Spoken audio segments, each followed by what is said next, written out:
Hi అండి, నమస్తే. Welcome to read with Yashu. ఇవాళ నుంచి రోజు పొద్దున్నే 7కి 10 నిమిషాలు టైం డ్యూరేషన్ ఉన్న వీడియోని, బుక్ రీడింగ్ వీడియోని అప్లోడ్ చేస్తానండి. అందులో భాగంగా శ్రీ శివ మహాపురాణము విద్యేశ్వర సంహిత బుక్ని స్టార్ట్ చేస్తున్నానండి. అలాగే శివ మహాపురాణం అయిపోయాక రామాయణం బుక్ కూడా స్టార్ట్ చేస్తాను. అంతేకాకుండా ఈ వీడియోలో డైలీ ఒక జనరల్ నాలెడ్జ్ క్వశ్చన్ అడుగుతాను. మీకు ఆన్సర్ తెలిస్తే కామెంట్ ద్వారా చెప్పండి, లేదంటే నెక్స్ట్ వీడియోలో ఆన్సర్ రివీల్ చేస్తాను. ఇలా నేను అప్లోడ్ చేసిన వీడియోలు డైలీ మీకు నోటిఫికేషన్ రావడానికి సబ్స్క్రైబ్ చేసుకొని ఆల్ నోటిఫికేషన్స్ని యాక్టివేట్ చేసుకొని ఉంచుకోండి. వినాయకుని ప్రార్థిస్తూ బుక్ స్టార్ట్ చేసేద్దామండి. శ్రీ గణేశాయ నమః, శ్రీ గురుభ్యో నమః, శ్రీ సరస్వతి నమః. అత శివపురాణే ప్రథమ విద్యేశ్వర సంహిత ప్రారభ్యతే. శ్రీ గణేశునకు నమస్కారం, శ్రీ గురుదేవులకు నమస్కారం, శ్రీ సరస్వతికి నమస్కారం. ఇప్పుడు శివ మహాపురాణం అందలి మొదటిదైన విద్యేశ్వర సంహిత ప్రారంభింపబడుతున్నది. శంకరుడు ఆద్యంతము మంగళస్వరూపుడు.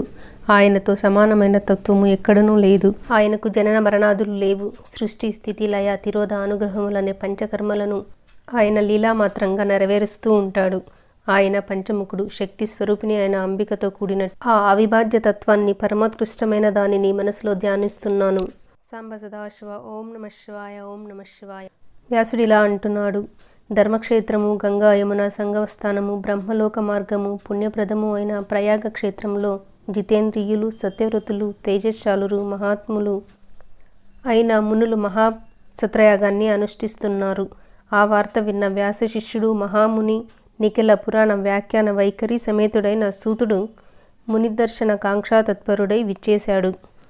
అలా వచ్చిన సూత మహామునిని చూసి మునులందరూ హర్షోన్మిళిత సుప్రసన్న మనస్కులై ఆయనను యథావిధిగా పూజించి వినయంగా దోసిలొడ్డి స్తుతించి ఇలా అభ్యర్థించారు: ఓ రోమహర్షణ, నీవు సర్వజ్ఞుడవు, నీవు భాగ్యవంతుడవు. రత్నగర్భ అయిన వసుంధర ఇచ్చే అన్ని సంపదల కంటే విద్యా సంపద పరమోత్కృష్టమైనది అని కదా పెద్దల సూక్తి. వేద హృదయాన్ని విప్పిచెప్పే పురాణ విద్యను నువ్వు వ్యాస భగవానుని సన్నిధిలో నిర్విశేషంగా గ్రహించావు. సారభూతమైన రత్నాలకు సముద్రుడు స్థానమైనట్లుగా అద్భుతమైన పరమాత్మ యొక్క ఆశ్చర్యగాథలను వివరించి చెప్పిన పురాణ వాజ్మయానికి నీవు ఆశ్రయభూతుడవయ్యావు. ఓ సూత మహాముని, నీవు త్రికాలజ్ఞుడవు. నీకు విదితం కాని వస్తువు ముల్లోకాల్లోనూ లేదు. నీ రాక మాకు శారద పూర్ణిమ విమల చారుతరోజ్వల చంద్రజ్యోత్స్నల ఆహ్లాదాన్నిస్తోంది. కోరకుండా వరాన్నిచ్చే దైవసముడవు నీవు. నీ ఆగమనం మాకు అదృష్టపు పంట. పండిన పంట ఫలాన్ని దక్కించుకొని అవివేకి లోకంలో ఉంటాడా? నీవు మాకేదో శ్రేయస్సును అనుగ్రహించు. నీ రాక వృధా కారాదు. తత్వాన్ని గూర్చి, మానవులకు శుభాశుభాలనిచ్చే విధి నిషేధ రూపమైన కర్మలను గూర్చి గతంలో చాలా విని ఉన్నాము. అయినా తృప్తి లేదు. ఇంకా వినాలనే కోరిక మిక్కుటగా ఉన్నది. పరమేశ్వరుని యందు నిశ్చలమైన బుద్ధిగల ఓ సూత మహాముని, నీ నుండి మేమొక విషయాన్ని తెలుసుకోవాలనే కుతూహలాన్ని కలిగి ఉన్నాము. అది రహస్యమే కావచ్చు. మా యందు అనుగ్రహంతో చెప్పు. అదేమిటంటే, రాబోయే కలియుగంలో మానవులందరూ దురాచార వర్తనులు, సత్యవాక్య పరాజ్ముఖులు అవుతారని విన్నాం. అట్టి భయంకరము, పాప భూయిష్టము అయిన కలియుగంలో శీఘ్రంగా పాపాలను తొలగించుకునే తేలికైన ఉపాయమేది? కలిలో మనుషుల ప్రవర్తన ఎలా ఉంటుంది? దానికి తగ్గట్టుగానే ప్రకృతి ఎలా ఉంటుంది? కేవలం భగవంతుడున్నాడు అనే ఆస్తిక్య బుద్ధి సరిపోదు కదా. పరమేశ్వరుని స్వరూప స్వభావాలెట్టివి? ఆయన తత్వం ఎట్టిది? మోక్షం అంటే ఏమిటి? దాన్నెలా పొందాలి? ఆయన సగుణుడా లేక నిర్గుణుడా? ఈ విధంగా ఎంతో జిజ్ఞాసతో, ఆర్తితో ప్రశ్నించిన మునులను పరికించి పరమ దయాళువైన సూతుడిలా సమాధానం చెప్పసాగాడు. సత్యవ్రతులైన మునులారా, మీరడిగిన ప్రశ్నలు చాలా జటిలమైనవి. వాటికి సమాధానాలు చెప్పటం కూడా దుష్కరమే. అంతకంటే కూడా కష్టం అర్థం చేసుకునుట. ఇది గూఢం. భగవత్ సంబంధమైనదేది వార్తా విశేషం కాకూడదు. అయినా అంతర్యంలోని మీ తపనను గ్రహించి పరమ కారుణ్యమూర్తి అయిన మా గురుదేవులు వ్యాస భగవానుని స్మరించి ఆయన అనుగ్రహ లేశంతో నేను ఆర్జించిన జ్ఞానభిక్షను మీకు అనుగ్రహిస్తున్నాను. శ్రద్ధాభక్తులతో శ్రవణపేయంగా వినండి. ఓ అహింసా మూర్తులారా, మీరన్నట్లు కలియుగం చాలా ఘోరమైనది. కలిలో మానవుల ప్రవర్తన నమ్మశక్యం కానట్లుగా ఉంటుంది. పాపపుణ్య విచక్షణ ఉండదు. అందరూ దురాచారులే. సత్యభాషణ అనేది అడగంటిపోతుంది. ఆత్మస్థుతి, పరనిందతో కాలక్షేపం చేస్తారు. అందరూ దోషైక దృక్కులే. పరస్త్రీ పరధనాలను పటిక బెల్లపు అచ్చువలే చప్పరించేస్తారు. ఎక్కడ చూసినా హింస, ఆత్మదృష్టి లేనివారు దేహ తాదాత్య బుద్ధి కలిగి దాన్ని పెంచి పోషించుకొనుటలో ఎక్కువ కాలం వెళ్ళబుచ్చుతూ ఉంటారు. తల్లిదండ్రుల పట్ల, గురువుల విషయంలోనూ, జ్ఞానుల విషయంలోనూ గౌరవం లేని వారై ఉంటారు. స్త్రీలను భోగసాధనంగా భావించి కామతంత్ర పరాధీనులై ఉంటారు. స్నేహం విషయంలో కాపట్యాన్ని కలిగి ఉంటారు.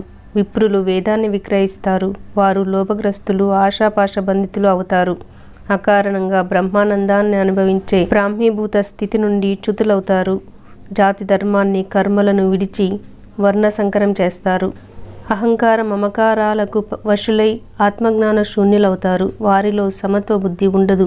ఇక శీలం అనేది శూన్యం. ఈ విధంగా ధర్మాచరణ విషయంలో ధ్రువ నక్షత్రంలా నిలబడవలసిన బ్రాహ్మణుడు పతనం కాగానే మిగతా వారందరూ ఆ మార్గంలోనే భ్రష్టులవుతారు. కలిలో క్షత్రియులలో క్షత్రియత్వం ఉండదు. గోబ్రాహ్మణ రక్షయందు నిష్ఠ ఉండదు. భోగలాలసత్వం అధికంగా ఉంటుంది. క్రయ విక్రయాలలో కపటం హెచ్చుగా ఉంటుంది. స్త్రీలలో పాతివ్రత్య ధర్మం ఉండదు. సంపాదనను బట్టి భర్తకు గౌరవం ఇస్తారు. అత్త మామలను ఆదరించరు. స్త్రీలకు కేశములే అలంకారములు, రత్నాభరణాదులు ఉండవు. స్వేచ్ఛావర్తనాన్ని కలిగి ఉంటారు. అధిక సంతానవతులవుతారు. ఇక పాలకుల సంగతి. ధనవంతుడే పాలకుడవుతాడు. పన్నులు వసూలు చేయడమే కానీ ప్రజల బాగోగులు పట్టించుకోరు. క్రూర స్వభావాన్ని కలిగి ఉంటారు.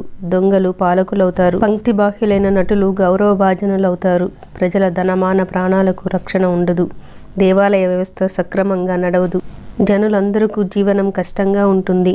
మానవులకు ప్రకృతి పట్ల పూజ్యభావం ఉండదు. ప్రకృతిని శక్తి స్వరూపంగా ఎంచరు.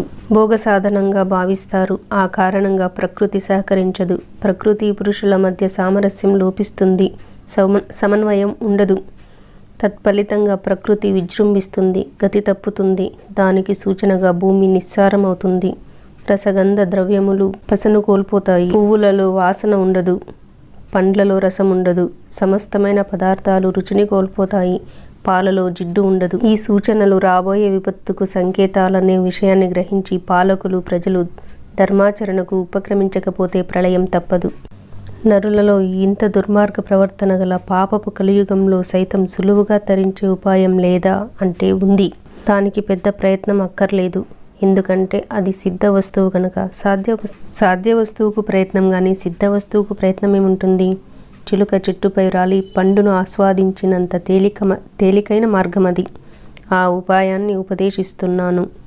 పవిత్రమైన అంతఃకరణతో వినండి అని ఈ విధంగా సూతుడు చెప్పి మనసులో శంకరుని స్మరించి మునులతో ఇలా అన్నాడు. ఓ తపోధనులారా, ఇంతకు ముందు మీరడిగిన ప్రశ్నలకు ఇంకా మీ మనస్సులో ఉన్న సందేహాలకు సమాధానంగా శివమహాపురాణమును మీకు పరిచయం చేస్తున్నాను. తార్కిక ప్రధానమైన బుద్ధితో కాకుండా అనుభవ ప్రధానము, స్పందనశీలము అయిన హృదయంతో, ఆస్తిక్య ప్రధానమైన బుద్ధితో, భక్తిభావంతో, అసూయ లేకుండా ఏకాత్మభావంతో, ఏకాగ్రతతో శ్రవణం చేయండి. ఈ శివపురాణం సకలోపనిషత్ సారం. ఇది శ్రేష్టమైన పురాణం. సర్వమానవులను ఇహంలో పాపాల నుండి ఉద్ధరించి పరంలో పరమార్థాన్ని చేరుస్తుంది. ఇది కలికల్మషనాశకం, చతుర్విధ పురుషార్థ సాధకం. ఇందులో మహాదేవుని కీర్తి స్వచ్ఛమైన శరత్కాల కౌముదిలా విస్తరించి ఉంది. ఈ పురాణాన్ని అధ్యయనం చేసిన మాత్రాన సర్వులు సద్గతిని పొందుతారు. ఈ శివపురాణం వ్యాప్తిలోకి రానంత వరకు మాత్రమే లోకంలో పాపాలు ప్రబలి ఉంటాయి. ఘోరమైన ప్రకృతి వైపరీత్యాలు సంభవిస్తాయి.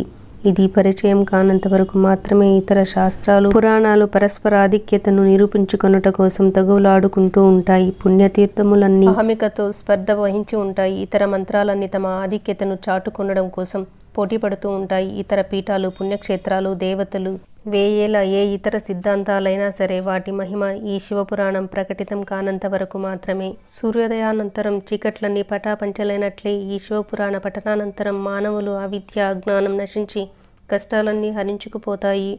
మునులారా, మానవులకు మృత్యు భయంకు మించిన భయం లేదు కదా. అట్టి మహాభయంకరమైన మరణ భయం కేవలం శివమహాపురాణం శ్రవణం వల్లనే తొలగిపోతుంది. దీని పఠన శ్రవణాదుల వల్ల వచ్చే మహాపుణ్య ఫలాన్ని సంపూర్ణంగా ఎవరు వర్ణించగలరు? అనేక లోకాలోకాలతో బ్రహ్మాండాలతో నిండియున్న ఈ అనంతమైన సృష్టి కారణభూతులైన శివశక్తుల అనంతత్వాన్ని లేశమాత్రమైనను మనసులో భావిస్తే ఆ మానవునకు పునర్జన్మ ఎక్కడిది? నిస్సందేహంగా ఆ జీవుడు సాక్షాత్తు శివుడవుతాడు. సాక్షాత్తు మోక్షలక్ష్మి వచ్చి గుమ్మం ముందు నిరీక్షిస్తుంటే ఇతరమైన లౌకిక ప్రయోజనాలన్నీ ఇట్టే నెరవేరుతాయి అని వేరే చెప్పాలా? ఇలా సూత మహాముని ఇంకా చెప్తూనే ఉన్నారు. అది రేపటి ఎపిసోడ్లో చూద్దాం. సర్వం ఉమామహేశ్వర పాదార్పణం. ఇప్పుడు జనరల్ నాలెడ్జ్ క్వశ్చన్. ఒక ఫ్యామిలీ జూ పార్క్కి వెళ్ళాలని వెళ్తారు. టికెట్ కౌంటర్ దగ్గర లోపల ఏమేమి ఉన్నాయి అని అక్కడ మేనేజర్ని అడుగుతారు. మేనేజర్ ఇలా చెప్తారు, 30 తలలు 100 కాళ్ళు ఉన్న జంతువులు అండ్ పక్షులు ఉన్నాయి, వెళ్ళి చూడండి అని చెప్తారు. అయితే మీరు ఊహించగలరా లోపల ఎన్ని జంతువులు ఉన్నాయి, ఎన్ని పక్షులు ఉన్నాయని? ఆన్సర్ తెలిస్తే కింద కామెంట్ చేయండి, లేకుంటే రేపటి వరకు వెయిట్ చేయండి. Thank you for watching this video.